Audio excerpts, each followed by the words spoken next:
Welcome to Pursuing the Muse. I'm your host, Tom Compton. Today's guest is Nate Sipe, a founding member of the legendary Minnesota string band Pert near Sandstone, who's been a staple of the Midwestern root scene for over 20 years. As a multi-instrumentalist and co-curator of the Blue Ox Music Festival, Nate offers a unique look at the pipe dream of a lifelong career in music.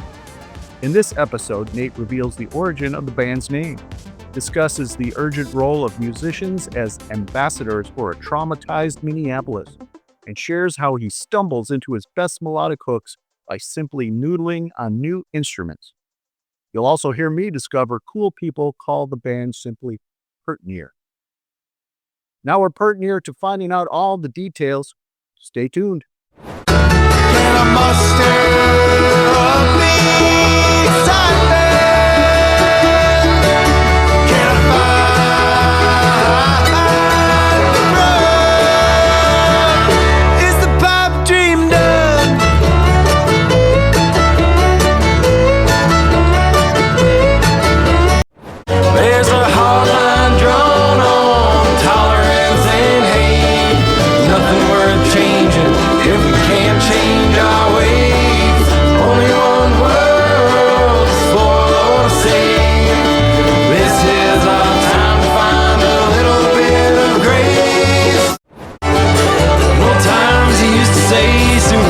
Sunny day, all times will start to pay. I don't believe it either way. I've come so far, this life I lead.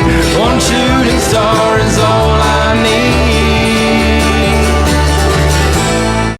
Tom Compton here again with Pursuing the Muse. Today, I'm very excited.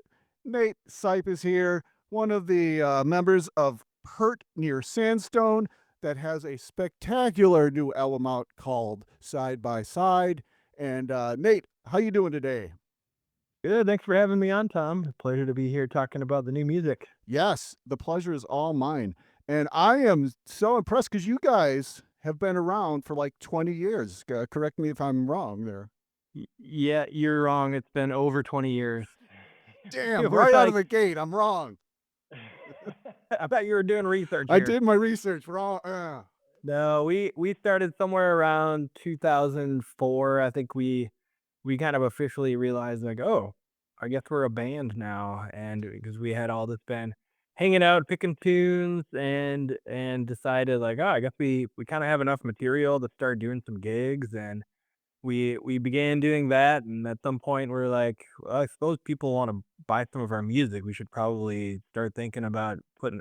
We just recorded a number of live performances initially and put out our debut album, which is Live Outside of Sandstone, and a corny title, just like our band name. But and yeah, and it kind of just spun from there. We've just been keeping on. You know, initially we were discussing this recently. We sort of had a pact at one point where we're like, you know, if this ever isn't fun for anyone anymore, let's just stop doing it. And it just continued to be really nothing but fun. So we're just the old pals that like making music for ourselves and pleased that other people like it enough to where we can travel around the world and keep making records.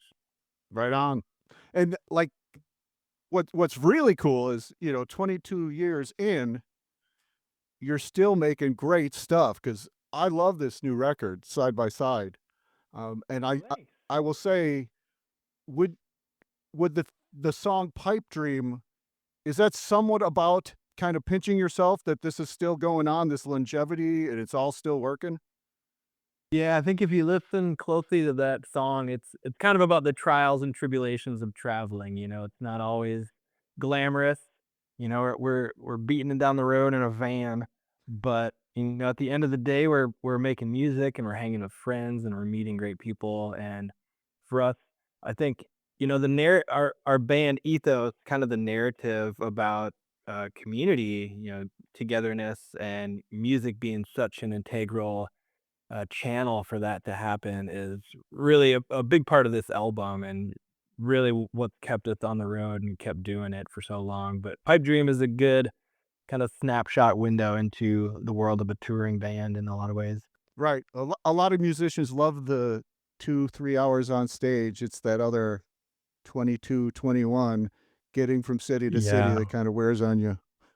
Well, yeah, and sometimes it's, you drive for 10 hours for a 30-minute set, and that's hours of sitting around waiting for that 30 minutes, and then it's over before you're even warmed up. But Right.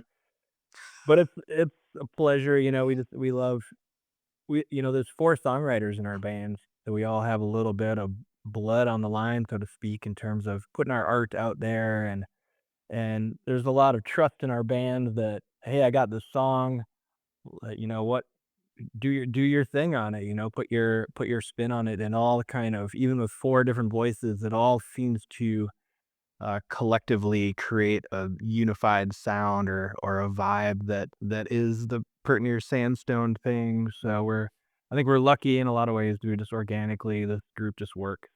Yeah. With 4 songwriters, how often are you guys co-writing and how often are you guys just showing up with your tunes that you know you're gonna front?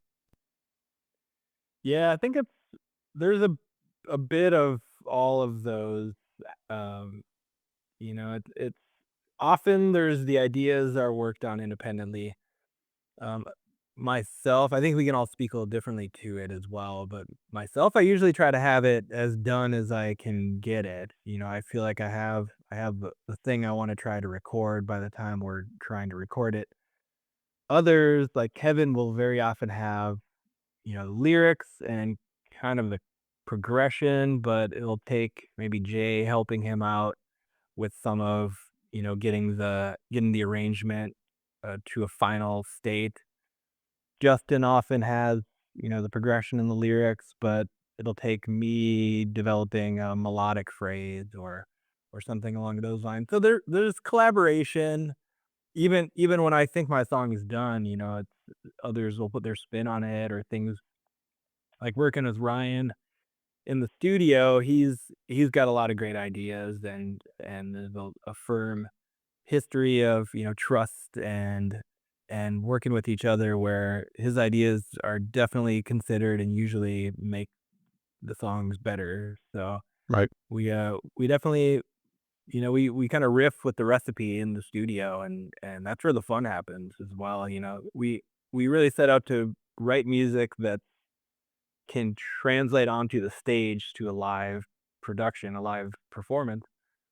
But in the studio, we like to get weird. We like to do things to just make, ear candy on the record and make the songs pop and fun. There's endless ways to do that. And when you're just hanging out with your buddy in his studio, Ryan, we've known since the very beginning when he was in our band. So we like to just, get playful. Yeah, I was gonna say, Ryan, you're talking about Ryan Young, who's, Mhm. trampled by turtles now, right? And, but Yeah. he was at what point was he in your band? What was that time frame? Well, from the beginning, he was actually living with Jay, and when the band was first formulated, and he actually came up with the name. We were talking about this recently as well. He Before the first gig, I joined the group. I ran into the guys at a concert and joined the group for just before our second official gig. Their first gig was just a cafe, and they, just kind of threw a set together and needed a name.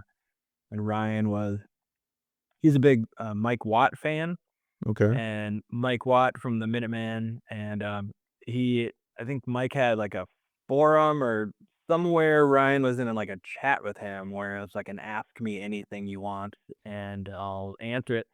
And to Ryan asked him, what were some other alternate names for your band that you didn't use, and one of them was Pert.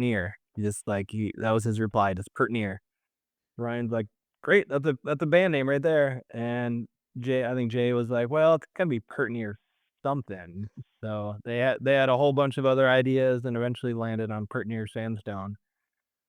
So he was in the Ryan was in the group initially until we went on tour with Trampled by Turtles, and gosh, it must have been like 2008, I think. And we had, Ryan had produced a couple, recorded and mixed and engineered two of our studio recordings. aside from which were just basement DIY projects that we produced initially, along with that live one. And so yeah, he was in the group for a good like five 5 years or so, the first initial 5 years of the group.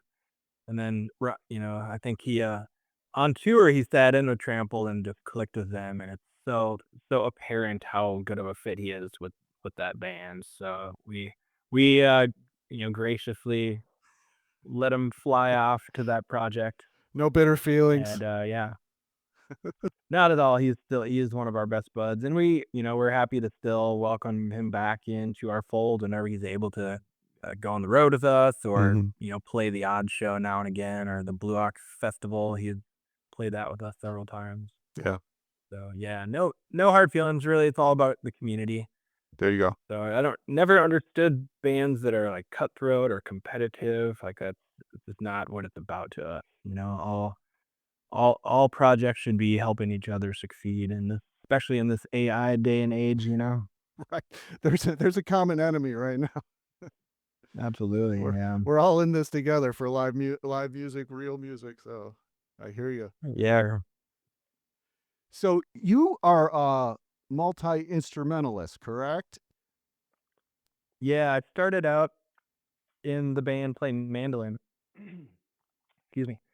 And I came to the band with mandolin. I had a whole repertoire of old time traditional fiddle tunes, and at some point I realized I'm playing so many fiddle tunes on the mandolin, I should try to play it on the fiddle. So I kind of woodshedded that privately until around the time where I was just starting to incorporate it in the band when Ryan flew off to Trampled. So I started then more eagerly including it in our performances and recording with it.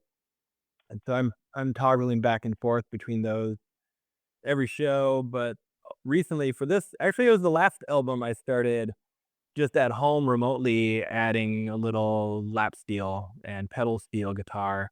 And I've been toying around with that in my free time. And I've toyed around with it enough. And I even had one in the van just to practice while we were on tour. And just this project decided to record it a little more intentionally, and now I've been performing with it as well. So I'm hopping all over stage, grabbing different instruments and making trying to make them all sound good. There you go. Is there any sort of like thought process to help you decide which instrument feels most right for a particular song? Yeah, often it's just kind of whatever I'm more comfortable in. There's certainly songs that lend themselves more to my fiddle style, and some that lend themselves more to the mandolin. Whether they're a little more bluegrassy or a little more modern or a little more old-timey will kinda help determine that. I mean, I'm a pretty old-time fiddle-based performer there, so I'm not gonna be doing the flashy bluegrass riffs like other bands can muster, but I can cover that on the mandolin, Mhm. and, and and it's been fun working the lap steel into some songs that we've been playing for a dozen years, and all of a sudden I can, kind of reimagine the how those songs sound and what the delivery of those live can sound like and look like. So that's been really fun to explore that. But that's such a interesting instrument. I'm kind of obsessed with it right now, and Mhm. it's fun to just I'm still exploring the sounds that can produce and how that can fit into our project, but it kind of modernizes our sound in a way too. So there's Yeah. still people will be coming out to see us, and the development is happening live before our eyes. So, A work in progress. yeah, yeah. What instrument do you write on mostly? That's a good question. That also kind of varies a lot on the mandolin, but occasionally just the six-string guitar, I can pick that up and I'll hear melodies pretty clearly while strumming chords, and then I can translate that to mandolin or fiddle. But I'd say predominantly, I guess I write on the mandolin. That's my real wheelhouse instrument that I'm most comfortable on Mhm. in all capacities. Yeah, that makes sense because it could chord, it can riff, so yeah, Mhm. that's cool. And, you know, I mean, I have a mandolin and I very rarely play it, but every once in a while, I'll just like pick it up and see what song can come out, and I'll wind up getting some high lonesome sound that I never would have thought of. So it's very cool, to have songwriting happen on. I guess I wouldn't say a mandolin's unusual, but it's a little off the beaten path. So that's neat because you got four songwriters, right? So you need kind Yeah. of some distinction happening I mean, I guess it's got I'm rambling at this point, but Well, it's a benefit to be a multi-instrumentalist because the opportunities to stumble into an area that maybe you're not as familiar with, or like the instances of accidentally coming up with a phrase or a chord progression or just a sound that, ooh, that's interesting. I didn't mean to do that, but that could fit. And some of my favorite melodic lines or chord progressions are ones that I, kind of accidentally stumbled on because I was just noodling and feeling my way around Mhm. an instrument maybe I haven't played for a while, or just sat down to warm up with, and stumbled onto something that was a hook that I couldn't stop returning to or thinking about, and it became the meat of a song. Do you have any, like, snippets that you came up with a long time ago that are still, looking for a place to show up in a song one day? Oh yeah, yeah, definitely. Okay. Yep, and we definitely have, like, some good tracks that we've even recorded that are sitting on Ryan's computer looking, just waiting for the right home, the right album project to Mm. come out and find its place. But yeah, there's definitely some things, like, especially in the six-string guitar world, that was my first instrument. So there's things that I wrote back when I was in high school that, I still gravitate towards and someday might find, the right song. Right? It's pretty fun. It's nice to have kind of a relationship with an instrument for that long as well. Do you ever think about a solo record? Maybe it would be a place for some of those things? Yeah. Yeah, yeah, I've worked on it a little bit. I've got a Bandcamp, Nate Sipe, at Bandcamp, that I just have, like, bizarre home demo ideas. So Mm. a lot of it is just exploring the lap steel, but some other acoustic things. And yeah, I've got a bunch of just home recordings that I kind of use that to demo some things for the band. And occasionally I'm like, oh, that's kind of a self-existing thing that I can, put out to the world to share just for the fun of it, just because it's exciting to create art and share it. Yeah. So, with 4 songwriters, which songs on the new record, side by side, are your puppies, so to speak? Yeah, Shooting Star Okay. is one that I've written. And that's actually a really fun song in terms of, kind of adding accoutrement to a song. Mhm. I had while Right as we were recording that, I inherited a tub of my late Uncle Jerry's belongings, and within there were a bunch of drums and percussion things. So I and a walleye necktie, and the walleye necktie made its appearance on the stage and now lives on my instrument tree with my two fiddles and mandolin. But little homage to Uncle Jerry. But the drums I actually recorded at home and were able to apply to that track. So if you listen closely, there's a bit of, Uncle Jerry's heirloom percussion instruments on Cool. Shooting Star. But that's another song that, kind of thinking about something that, I had thought of a while back and kinda sat on and hadn't found a place for yet. That was a song that I'd mostly written years ago, and it wasn't until we were in the studio trying to arrange it that it really clicked and really came together as the song that it is now, and things that probably wouldn't have come up with or thought of unless we were trying to do it right then and there. So really happy how that one turned out. Yeah. Chuck Will's Widow is the instrumental that I wrote, that put together, and then Grace Oh, yeah, is yeah. another one Yeah, I wanted to that ask I those about are my Grace 'cause, it's it's especially, relatable to this day and age with, you know, big city life and Yeah. almost beyond like I mean, you're talking about it's the topic of homelessness, and Mhm. I'm curious on the one hand of you're writing, you know, a topic like homelessness versus like a personal song. I feel whatever is. Are there different hats you put on for the different kind of songs that are coming out of you? Yeah, that one was, like, a struggle for me to write. Yeah, there's definitely different hats. I think I write a lot of these kind of, like, folky storytelling type of songs, and that one just felt a little more, um, drastic in a way, like I wasn't really writing a song initially when that started coming together. It was just, like, emotional release and feelings I was having, and it kinda came together. I created that initial melody line. I came up with that on a tenor banjo that's in, like, octave mandolin tuning. I was like, "Oh, that's kind of a nice groovy thing," and it seemed to fit the vibe of what I was writing there, and yeah, it was definitely a reflection on urban life, modern society, kind of the trials of, the what we're giving to the future and how we're tolerating each other and reflecting on, yeah, on a kind of a greater society, but realizing that, we're all in this together, but there's great suffering out there, and, like, our choices can make a difference. I Yeah. think that's at the heart of that song. Yeah, I mean, there's this urban reality of homelessness and the rich are getting richer and the poor are getting poorer.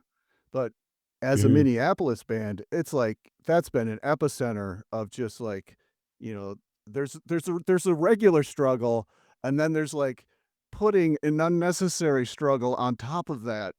What has your perspective been on Yeah. what's been going on in Minneapolis the last 6 months? It it's pretty awful. I think that the news doesn't really even doesn't even clearly picture what's been happening there in, like, South Minneapolis, and half the band lived down there and was, on community patrol daily, driving around looking for ice, and I have friends that were detained at the Whipple building, and it's it's been pretty traumatic. I think trauma is the right way to talk about it. It's been hard for that community of in Minneapolis. For me, I haven't been living there either, so I'm kind of experiencing it vicariously through friends and family, and it's it's been a really real struggle there, and um, it's not necessarily better now. I know the news has sort of moved on, but it's still occurring. There's still raiding places and detaining people, and it's kind of bonkers to see something like that unfold in our neighborhoods. These are just like residential areas where people are living and communities. You know, the the silver lining though is like how strong Minneapolis is. It's been through a lot, not just this past 6 months, but over the past several recent years. There's been a lot of community building, a lot of bridging, the diversity within Minneapolis communities, and that underlying strength that's created really is what allowed Minneapolis to resist the way it did and to stand up and as strong as it has. And I found great pride in watching what happened in Minneapolis and hearing about it. And I think a lot of the country learned from Minneapolis as well that you can peacefully, non-violently, like, really resist a pretty forceful, Mhm. uh, you know, underpinning of democracy in our Yeah. country. Oh my gosh. Yeah. It's if there is a silver lining, it's seeing how Right. there are heroes that have emerged, and to see the way the community has risen up is inspirational. So I mean, I think there is so much respect for Minneapolis around the country, around the world at this point. So It's just Yeah, yeah. It's been heartbreaking and motivating both, you know? Mhm. It really has been, and I think, people strong. I think that's the message at the end of the day. Right. Have you been seeing the events that have been happening recently, reflect in topics you're moving to write about as you move forward? Yeah, yeah. You know, it's I think it's really kind of helping us, or it's changing the way we're approaching performing and touring as well. It's like in a way, we're like an ambassador of Minneapolis when we're out on the road, and I think the story is valid. I mean, I think that the narrative around the songs is becoming more clearly with that, not to capitalize on it as an opportunity, but to strengthen the messaging behind both the songs and that aspect of community bridging, and how the strength in togetherness and strength in community is really so important now more than ever, and getting out and supporting real people doing real things, you know whether it be a concert or your local mom and pop shop, like that. I think that messaging is really more valid now than ever, and it feels urgent. And we're talking about it on stage, and we're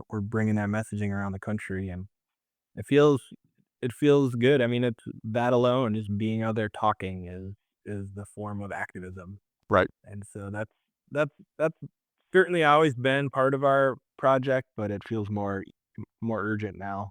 Right. I mean, with the record side by side, there's kind of an arc of optimism and hope that runs throughout it. So it is somewhat timely that in an age when we should we could sure use some optimism, that there's a record like this that is able to deliver it. Yeah, well, thanks for saying that. I hope so. We've always found the lighthearted side of things in this band. Like, you have to embrace the darkness, but you can't. There's the dualism there. It can't all be bad. Right, You right. know, there's always going to be some. I'm a silver lining type of person, so I try to always see the light of something, or the causation of something is it all works out in the end. Yeah. Whether that means society crumbles to be rebuilt in a morbid capacity like that, that there's always something good that comes out of something grows from fertilizer. Yeah. And in the darkness, I mean, one shooting star is all I need, something that can be the Yeah. seed. So, Yeah, and kind of a faith as well. Like, I think I think hope for better times is, I mean, that'll get you waking up in the morning and keeping going on your business. So, mhm. Mhm. So, and yeah, we definitely embody that in this band. We just keep at it. I think there's something to be said for our step to itness that we have in this group, and to maybe show a lot of other bands not to take themselves too seriously, and just keep at it, keep doing it. We're not rich and famous, but we're very satisfied with what we're producing, and how we're involved in the musical community nationally, internationally, and kind of how we're kind of stewarding maybe the next group of musicians to emerge from our genre or our community. that's cool to have that perspective and awareness, because that can help you. You know, if you're aware you're passing a torch, that helps you kinda turn the direction to do that. Sure. So, Right. Yeah. and you're talking about, the bigger community than, just Minnesota. You are involved with curation at the Blue Ox Festival, aren't you? How did you get involved with Blue Yeah. Ox? We were approached. We were on tour in Denver, and we were approached by a father and son to curate a stage at the festival that they were involved with in Wisconsin. It was at the time the Country Jam USA Festival, kind of this big pop country fest that their family had been involved with for 30 years. And and we got into talking with them and went to check out the property and realized that it was really perfect for a standalone bluegrass festival, kind of rip music festival that we had always imagined possibly being able to produce someday.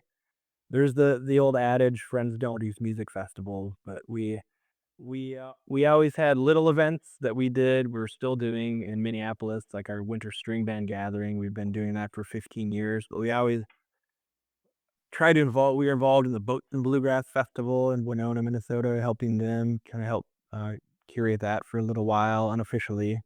Um, but we always imagine like something bigger, something more that we could help offer to our again our music community, and less about us and more about like engagement, because that engagement with other bands, other artists has been, really at the core of our group since the beginning. It's kept us at it and kept working and kept us engaged.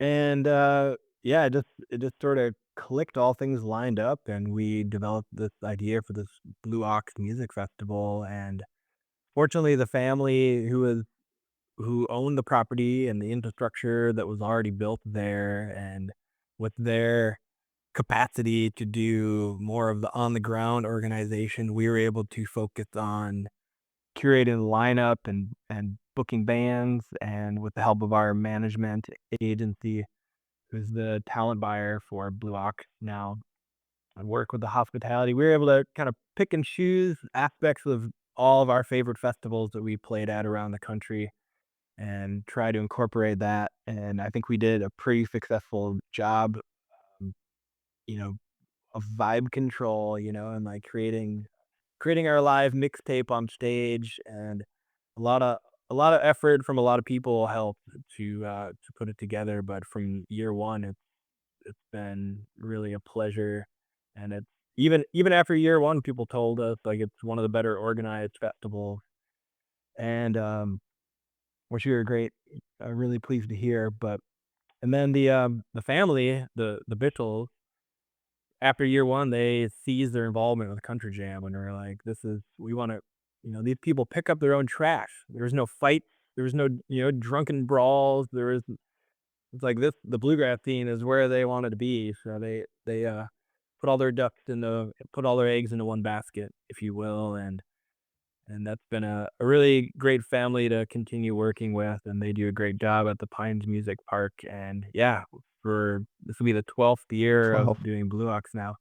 We've seen kids grow up, and we've seen bands form, and like Armchair Boogie, some great friends of ours we're playing with at the Winter String Band gathering coming up in St. Paul. They were just friends hanging out by a campfire picking tunes at Blue Ox, and then they got Mhm. a band together, and now they're touring all over. And it's great to see that occurred just naturally. It's, if you build it, they will come kind of scenario. And there was a hole that needed to be filled for this roots Americana bluegrass genre and in this region, and we were fortunate and are still fortunate to be involved with it. Now, the fest, I mean, it's primarily bluegrass, but it does expand its reach a little bit, right? 'Cause it'll have, like, rock and Americana stuff in there as well, right? Yes.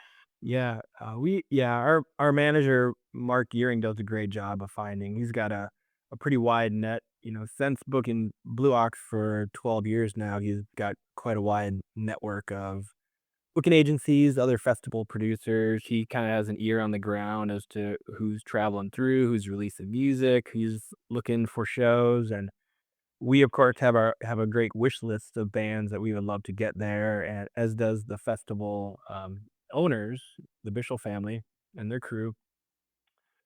So yeah, we have weekly meetings where we dream up the festival and do our dangest to roll it out smoothly. And it's, knock on wood, it's been, other than a few weather incidences where no one's been injured, but there's been some big storms roll through in June in Wisconsin, as you can imagine. So there's been very few incidents to report at all, and things have just been smooth and breezy, and it's been awesome. It's grown to have art installations all over the campground, and things are every year getting more and more fine-tuned, and we're offering instrument workshops, and there's dedicated jamming areas for the patrons to, engage with the music firsthand, and aside from seeing the 3 stages of music.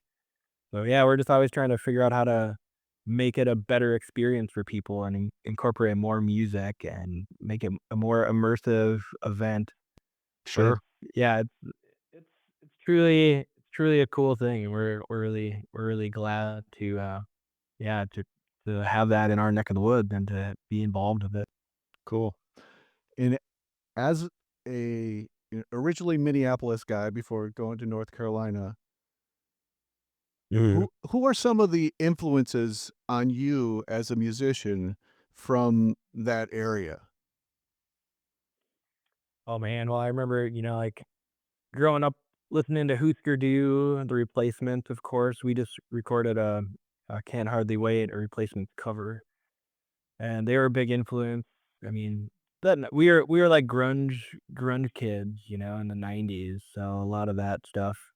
Um, 93X was our metal and alternative radio station, so we were and Soul Asylum was all over there, and Okay. yeah. So like that stuff. However, we I grew up listening to a Prairie Home Companion just because it was on the radio and my dad would tune in and hear all that great music, and nothing that I would really necessarily choose to listen to on my own at the time, but it went into my ears and it fed me, and my dad would tape the shows and listen to them as we were driving up to the cabin or going to the lake to go fishing or whatever, and eventually I just realized, like, that's good music, like Mhm. James Taylor and Simon and Garfunkel and Bob Dylan and CCR and this stuff. And there was one tape that my uncle made for my dad that we had listened to, and it was a mixtape, and it had all those artists, and it had David Bromberg, and there was one solo guitar player that there's no singing, I couldn't really pin it down, but I brought the tape to my uncle one Thanksgiving. He was in Kansas, so he was up for Thanksgiving, and I brought him the tape, and I was like, "Kevin, come listen to this," and hit play, and he said, "Oh, yeah, that's Leo Kottke."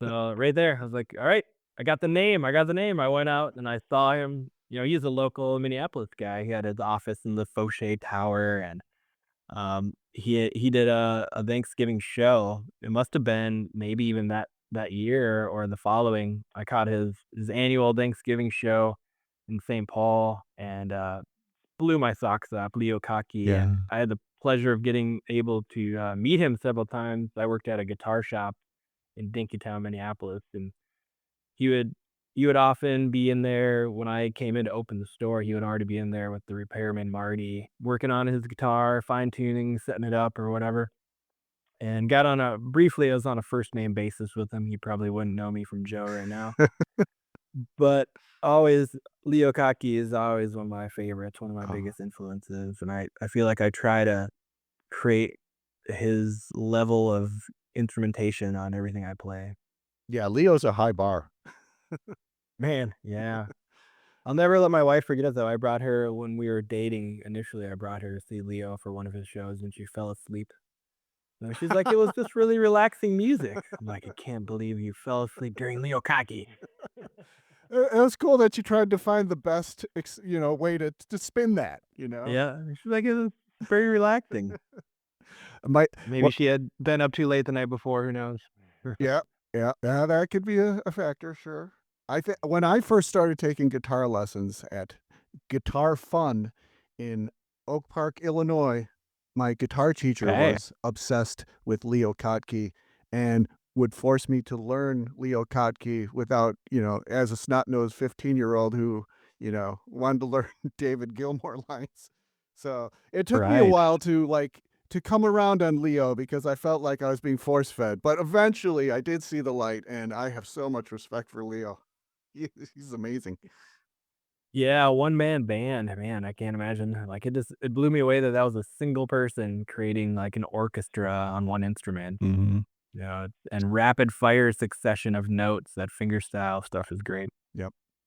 I saw him in Maryville, Indiana, and he introduced the song. He said, "This is the most beautiful song ever written for guitar." And then he did like a solo version of Little Martha from the Allman Brothers. It's like Oh wow, nice. covering Dwayne and Dickie Betts' parts by himself. He's like, Yeah, there you go. I believe it. Yeah. I believe it. Yeah. Yeah, what a wizard. But yeah, so I was kind of led down the garden path of folk music, as I say, kind of inadvertently. Like it was just there, kind of the sounds around the house. Nobody in my family played music.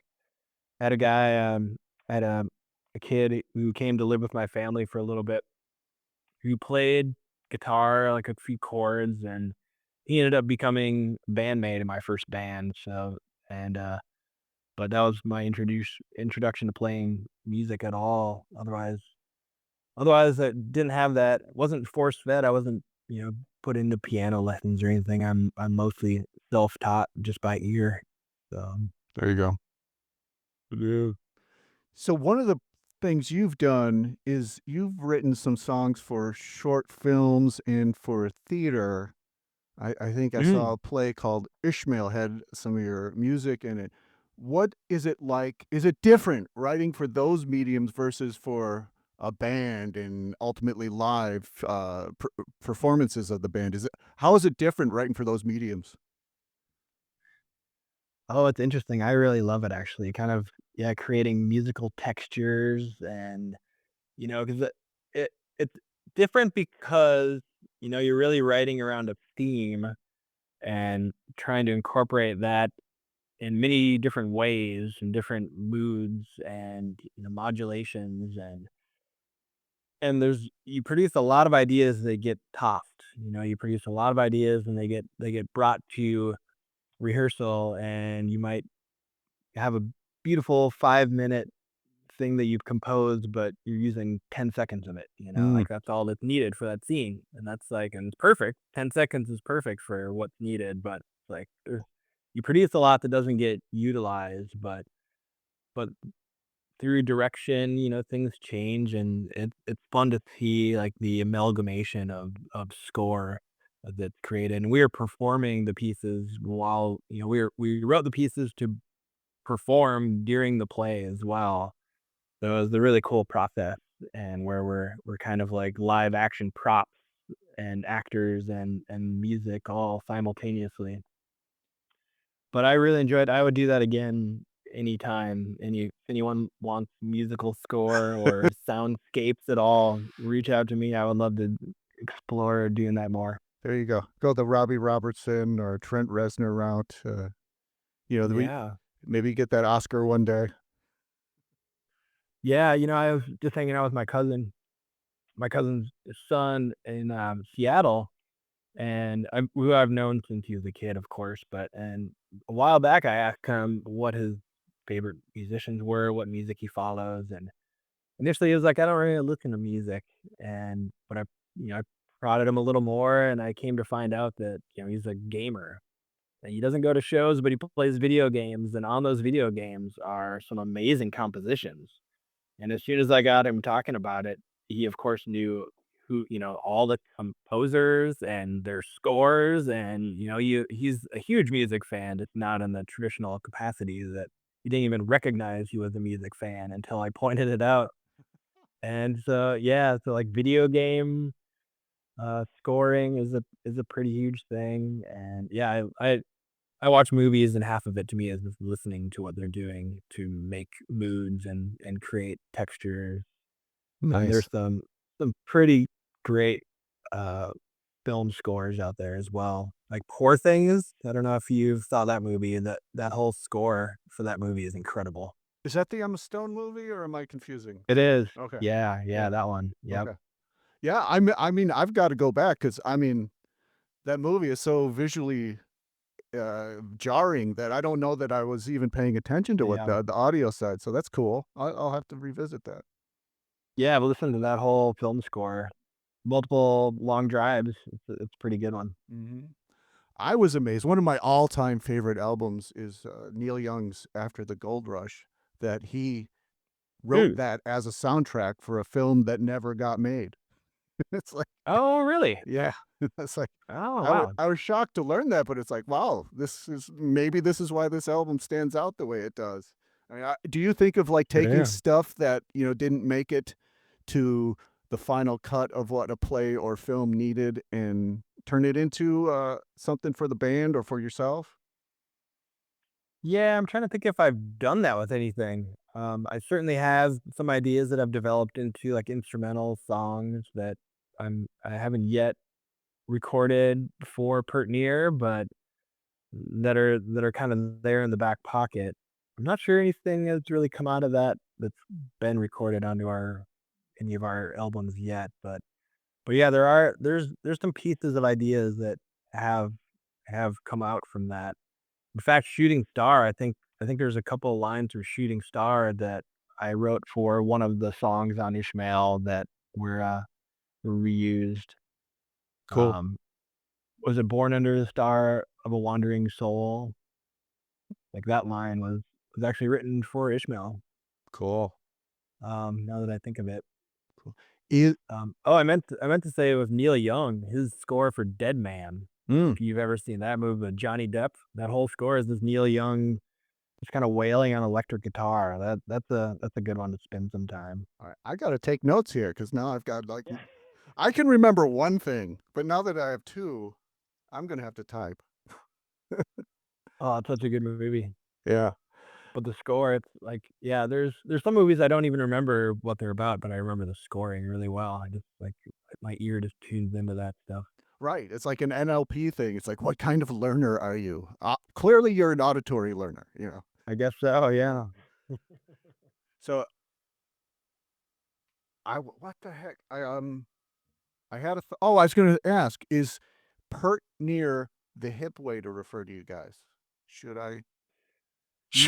Yeah, we always refer to ourselves as that. I think it's just easier. It's less confusing. I don't know. Prettier Sandstone is It's long. our yeah, our new motto now is weird band, weird name.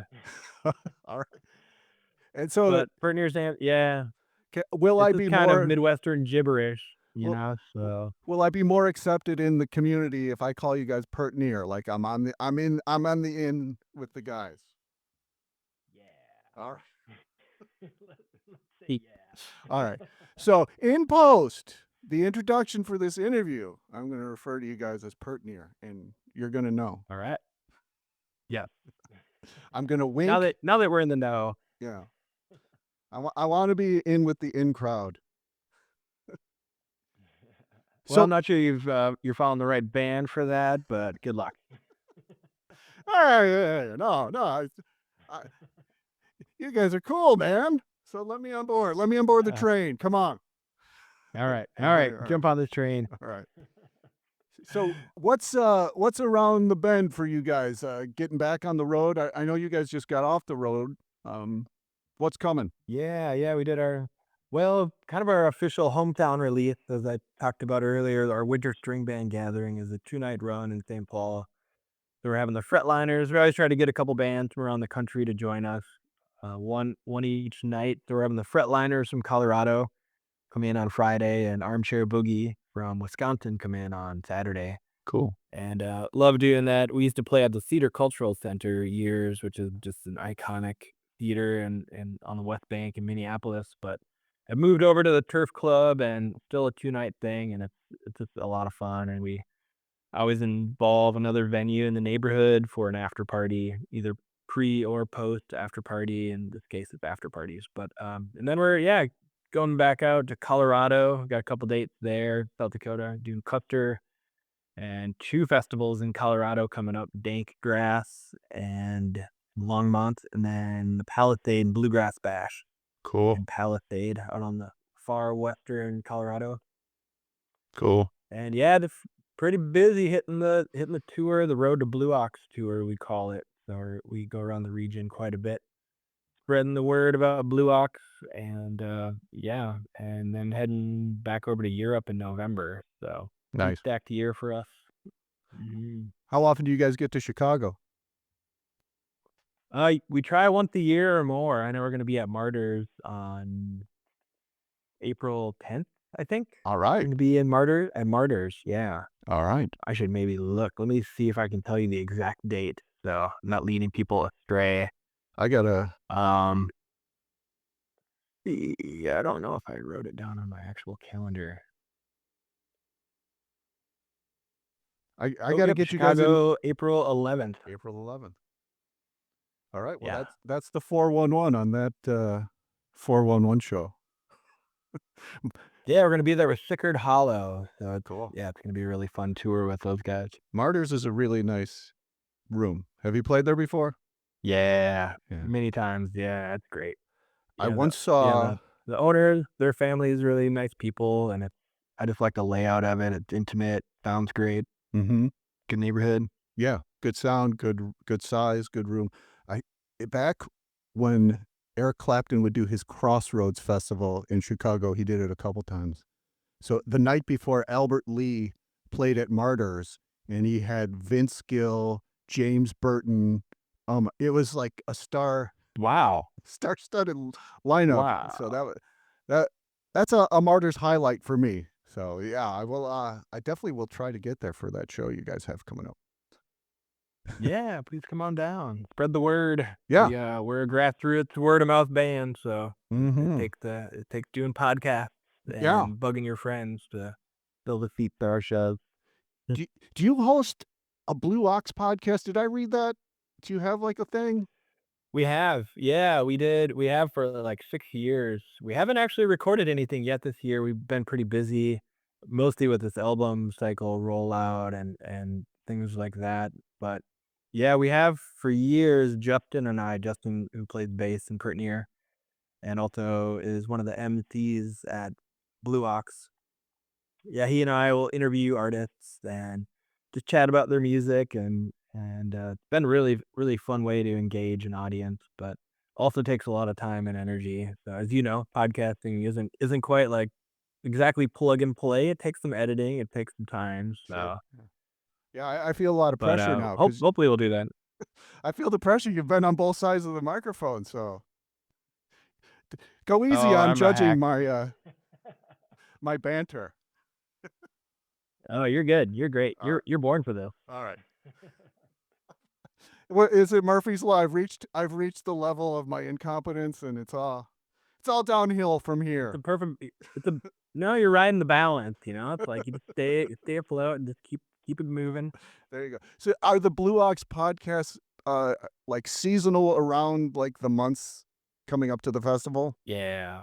Okay. Usually leading up to it, we've often started in about February, and we'll in a busy year we've done one a month leading up to 1 or 2 a month leading up to the festival. But last year I think we managed to maybe only do a couple episodes. I guess we're losing our steam or something, but it's a really fun way to get to know some of the headliners who we haven't yet met or had at the festival. Get to know them a bit. We've this festival's allowed us to form relationships with our heroes, some amazing icons of music, and part of that has been just casually chatting with them beforehand through the podcast, and then you have a basis to approach them backstage at the festival. You're not just geysering them as that was my old roommate Kaylin's term for the people that approach you at the show, and you guys are so great, and you guys should do this. And the geysers run amok sometimes backstage, so we hold them at bay, but we try to not be those people ourselves when we have the luxury of approaching everybody if we want to. Right. I'm gonna have to study your work. Yeah, Can you yeah. can you name drop some of the guests that you've had on the Blue Ox podcast? Yeah, we've had really fun chats with oh, now I'm blanking, of course. Lily May, some of the greats like Jerry Douglas, Dan Mm. Bush, who are kind of buds with and who have toured with since. Wow. Um, yeah, yeah. No, I'm just blanking on Okay. on all the episodes we've done. Okay. But yeah, we always try to get a couple of the headliners that are playing the main stage, and usually one of the local bands that people aren't yet familiar with. Hoping to expose them to the new music. So What part of our job with Blue Ox is, expose people to new music and Right. help the community. Right. What weekend is Blue Ox for 2026? June 25, 26, and 27 this year. Okay. We always schedule it the weekend following Telluride Bluegrass Festival so we can catch bands. So they're heading back east through the region. So that's kind of the initial strategy, and I've stuck with that. It's worked pretty well. And that's Eau Claire, Wisconsin? Eau Claire, yep, which Okay. is about an hour and a half east of Minneapolis. Do they have the accommodations to handle this influx a couple times a year? They do. There's quite a few festivals that happen in that area now. I know they're doing the Eau Claire's festival again, Justin Vernon's project. Although I'm not quite sure how much involved he is in that right now, but then they still do that Country Jam USA festival in the area. But yeah, we do shuttle service between the hotels and the festival grounds. So it's a pretty good town. It's a pretty good college town. Yeah. But with enough infrastructure, we pull 5,000 plus people into Blue Ox, so there's enough accommodation to help out with the people that don't want to do the camping. Right. I was going to say, I recommend the camping though. The young people can do the camping, but me being a little up there in years, and if I were going to get my wife to go at all, there's no way camping is an option. So. Yeah. Well, they do there's glamping options they offer. There's camper cabins now as well. So there's you can, if you're quick, you can get an RV spot, get an electric spot, and wheel in your camper for your own little zone. Right. She is very wary of the glamping word, she's been burned before, so yeah. Oh, really? I'm gonna have to research this. A little too rustic. Yeah, I'm gonna have to research this. Is all I'm saying. All right, man, that's awesome. So, big things coming. You guys are chugging along. 22 years. I've corrected my notes. Approximately. Yeah. Give or take 5 months. 22 years of Pert. Now we just say about 20 years. That seems to cover it, I think.